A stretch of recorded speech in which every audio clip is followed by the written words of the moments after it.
So the other day, I was sitting on my couch and watching Friends for the millionth time. So far, so good, right? Well, halfway through the episode, when Joey said, "How you doing?" I thought, "How am I doing?" And apart from procrastinating and having lots and lots of homework left to do, I thought, I'm comfortable. And that kept happening. I found myself in situations where I was really comfortable. And you might think, well, that's great. What's the problem? And to answer the question I just put into your mind, that was the problem. I was too comfortable. I had nothing new or challenging going on in my life. And the hard truth is, discomfort makes you grow. And the thing is, a large number of us not only strive to live a life of comfort, but we also do our best to avoid discomfort. We're constantly trying to maintain our level of comfort and increase it.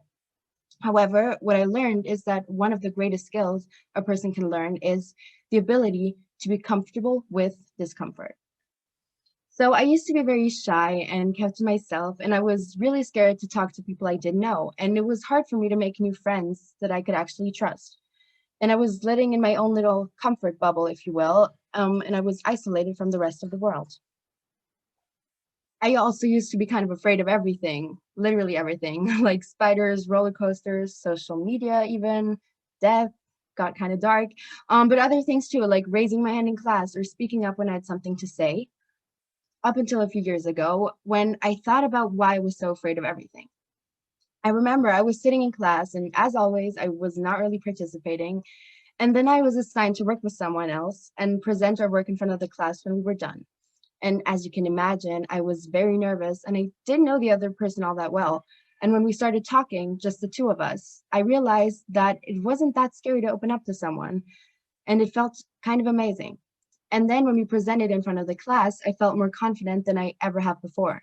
And all I needed was a little push. And that person is the one who made me feel more confident and pushed me out of that bubble. From that moment on, I started to look at things differently. When I had something to say, I didn't ignore my instincts telling me to stop. I just fought them and did it anyway. Most people bolt in the opposite direction when they encounter any sign of discomfort. The moment we feel slight discomfort, we attempt to eradicate it because, well, it's not comfortable.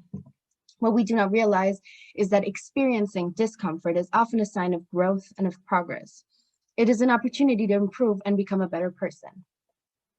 Quick question, by a show of Zoom reactions, can you tell me if any one of you has ever been really scared of something, but when you or others pushed you to do it, you did it anyway?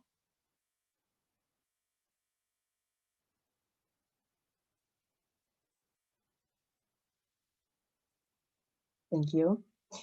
And out of those who just reacted, who was glad that they did what they were afraid of and thought it was silly to be afraid of in the first place? Thank you. See, it's not as scary as it seems. Right. There's another tricky concept, fear. What is fear even? Is it an illusion? Is it real? I think it can be different things for many people. For me, it's another barrier, just like our comfort zone, that is created by our subconscious, which doesn't mean it can't feel real or else no one would be afraid of anything. But as I said before, when you try to push yourself, don't ignore the fear. It'll just resurface again because that's how your mind works. You can't just make something disappear that's in your mind because it won't just get out. You have to push through and realize that you're stronger than this concept, this barrier that you created and that only you can fight. And when you do get out of that fear zone, you cross into the learning zone. In this new zone, you can learn new skills and get back into the outside world without being intimidated. The last step of getting out of that zone is growth. Here you can set and accomplish goals and expand your vision of the world. As we can see, the comfort zone is at the core of what is holding back our growth. And to further explain my example from before, it can be very challenging to stand up to our fears or get out of your many comfort zones, and incredibly easy to slip back into them, especially under our current circumstances. And that's okay, as long as you find your way out and really start to live. Of course, you can live a life without getting out of your comfort zone. But what is life without growth or goals? And if you're able to be comfortable with experiencing discomfort, you can achieve almost anything, whether it's a personal goal or it involves your work environment. Let's look at another example. So almost everyone in this world wants to be healthier and get into shape, but not everyone wants to experience the discomfort necessary to do so. That is why many people do not exercise. Lifting weights and doing some form of cardiovascular exercise requires effort, sweat, and feeling some discomfort. It is only in this discomfort that we can get healthier and into shape. The saying, no pain, no gain, summarizes this perfectly. The discomfort we feel while exercising is a sign that we are getting stronger and healthier, but it requires that we accept the discomfort and get comfortable with it. And again, there's nothing wrong with a little discomfort if the end result makes you feel better than any Friends episode, and that is difficult. You need to understand your fears and your barriers in order to grow. And once you have to push against them. It'll be hard at first, but the rush of emotions and the relief that you will feel after you do is invaluable.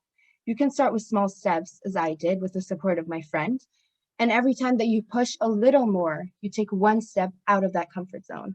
Whether that starts with standing up to someone, not running away from a spider, or in my case, speaking up about things that I'm passionate about, like this TED Talk. And just like that, I took one big step out of my comfort zone, and it feels incredible. So my hope is that anytime any of you feel like doing something, but you don't have the courage to realize it, push through and remember, you only start living if you get out of your comfort zone.